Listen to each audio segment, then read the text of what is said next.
La chronique bourse, la quotidienne Zone Bourse, Anthony Bondin.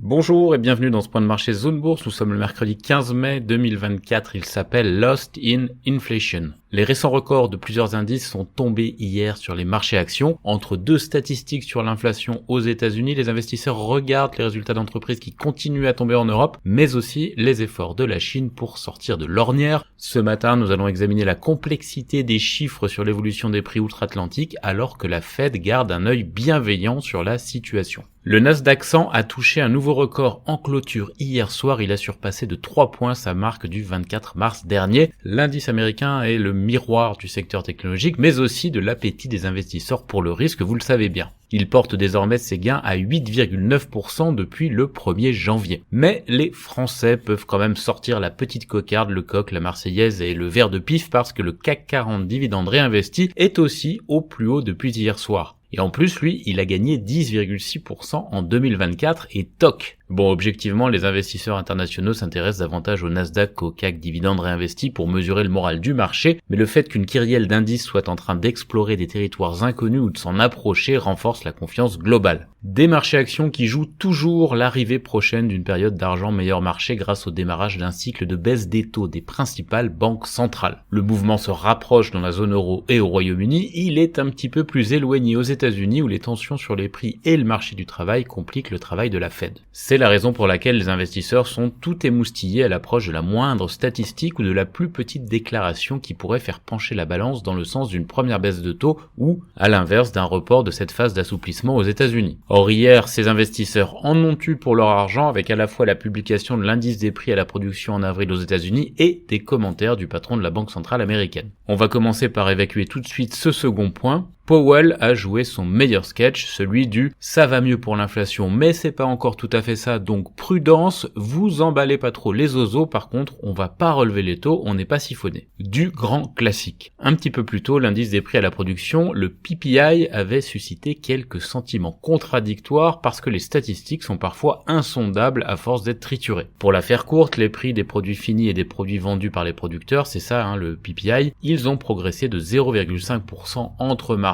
et avril, c'est bien plus que prévu, plus 0,3%, donc ça aurait dû faire peur au marché. Mais les données de l'évolution entre février et mars ont été révisées en baisse de plus 0,2% à moins 0,1%. Ne me demandez pas pourquoi il y a un tel écart, qui a l'air tout nul comme ça mais qui est considérable en réalité d'un point de vue statistique. J'ai pourtant cherché mais j'ai pas trouvé d'explication crédible. Donc en se basant sur les prix corrigés du mois d'avant, la hausse n'est finalement pas si forte et elle est même un petit peu inférieure aux craintes du marché. En plus, certaines composantes du PPI qui ont de l'influence sur le chiffre global de l'inflation, et là on parle du CPI, pas du PPI, eh bien ces composantes étaient un petit peu plus faibles que prévu. Alors je ne sais pas si vous me suivez toujours, si la réponse est non, c'est presque rassurant, mais pour résumer, la combo Jérôme Powell qui tourne en boucle et stat qui ne veut plus rien dire était soluble dans l'optimisme du marché hier, d'où la hausse de Wall Street. Et j'ai parlé du CPI, donc du chiffre de l'inflation globale un petit peu avant, c'est à dessein puisqu'on aura droit à la rebelote aujourd'hui avec la publication justement du chiffre de l'inflation globale aux États-Unis pour le mois d'avril. Les économistes attendent en moyenne une hausse mensuelle de 0,4% pour le chiffre brut et de 0,3% pour l'inflation de base. Cela marquerait un ralentissement par rapport au dernier mois.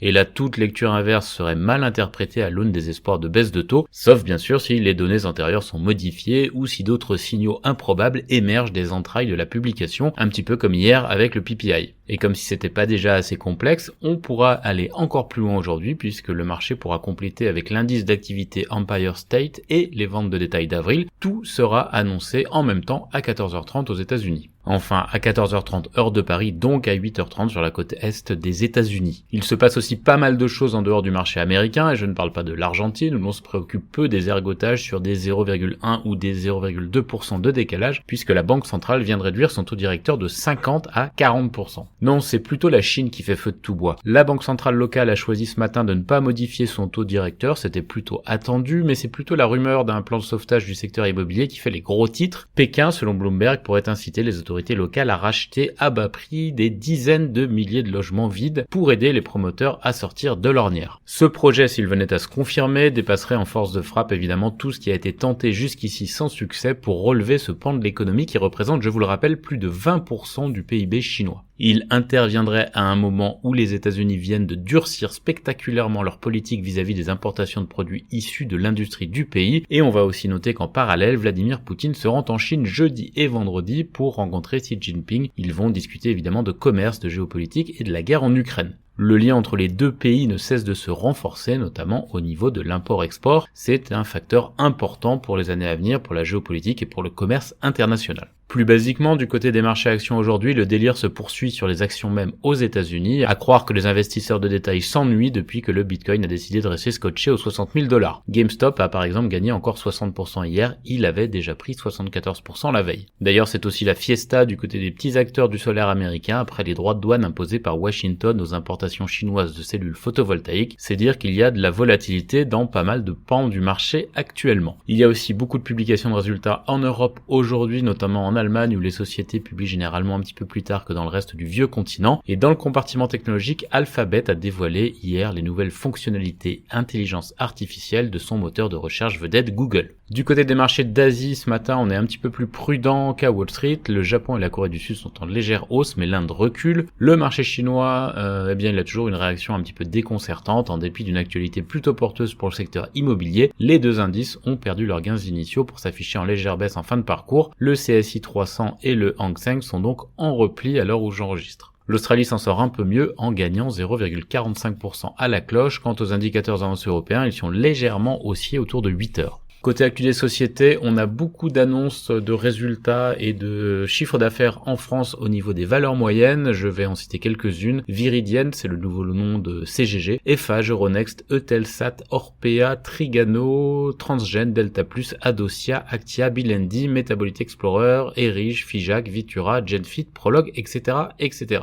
Casino Worldline et Esso vont faire leur entrée dans l'indice MSCI Global Small Cap dont sortent Atos, Bonduel et EuroAPI. Worldline qui quitte aussi le MSCI Global Standard. Les modifications vont prendre effet le 31 mai prochain. Wendel a finalisé l'acquisition de 51% du capital d'ICA Partners. ICAD a lancé une offre de rachat sur 3 souches obligataires et Air France KLM place un emprunt de 650 millions d'euros sur 5 ans à 4,625%. Voltalia a lancé son 3e plan d'actionnariat salarié, Selectirant a finalisé l'acquisition d'un actif de commerce rue de Rivoli à Paris, et AIC échoue en phase 3 sur le critère principal avec F14, qui est un anti-inflammatoire issu de la technologie Bepo de Medincell, mais la société explore les résultats sur un sous-groupe de patients. On a aussi des actus au niveau de Math Pharma, de Sirius Media, d'Arcos ou encore de Iconisys. À l'international, on a pas mal de chiffres également au niveau des publications. A2A, ABN AMRO, Commerzbank, Burberry, E.ON, Geox, Grifols, Inpost, Merck, KGaA, Nestlé, RWE, ThyssenKrupp ou encore Vodafone. En Europe, Novo Nordisk teste ses médicaments amaigrissants pour déterminer s'ils permettent de réduire la consommation d'alcool et s'ils sont efficaces dans le traitement de la maladie alcoolique du foie. Repsol est en pourparlers pour vendre une partie de ses activités dans le domaine des énergies renouvelables. Ryanair va fermer sa base de l'aéroport de Bordeaux. Roche annonce que la FDA approuve l'autotest HPV aux États-Unis et ThyssenKrupp Nucera met en garde contre les retards d'investissement dans le secteur de l'hydrogène. Du côté du continent américain, Google met de l'intelligence artificielle dans son moteur de recherche. La société d'IA d'Elon Musk s'apprête à louer les serveurs IA d'Oracle pour un montant de 10 milliards de dollars selon The Information. Petrobras a perdu un nouveau CEO, Jean-Paul Prat a été démissionné par Lula pour être remplacé par Magda Chambriard et Tesla prévoit de supprimer 601 emplois supplémentaires en Californie. Les actionnaires de 3M se rebellent et votent contre les rémunérations des dirigeants lors de l'Assemblée générale. Les actions de Paramount ont été sous pression hier après que CNBC a rapporté que Sony repensait son offre et les livraisons de Boeing sont au plus bas depuis le début de l'année au mois d'avril. Par ailleurs, les États-Unis estiment que le groupe industriel n'a pas respecté l'accord sur les poursuites pénales concernant le B737 MAX en 2021. Sur l'agenda des publis aux États-Unis, on a Cisco, Progressive, JD.com et Grab Holdings aujourd'hui. On termine avec l'Asie-Pacifique et le reste du monde. Sony flambe de près de 10% à Tokyo en séance après l'annonce d'un gros programme de rachat d'actions et une division de son titre à venir. Xiaomi devient le 8e constructeur de véhicules électriques en Chine après le lancement réussi de la SU7 et Honda a réduit ses effectifs en Chine en procédant à 1700 licenciements selon Nikkei. Côté agenda des publis, Mitsubishi UFJ, Sumitomo Mitsui, Oya, Mitsuo, Daiichi et Singapore Airlines sont sur les tablettes aujourd'hui du côté du continent asiatique. Voilà, c'est terminé pour ce point de marché du jour. Je vous souhaite une très bonne journée.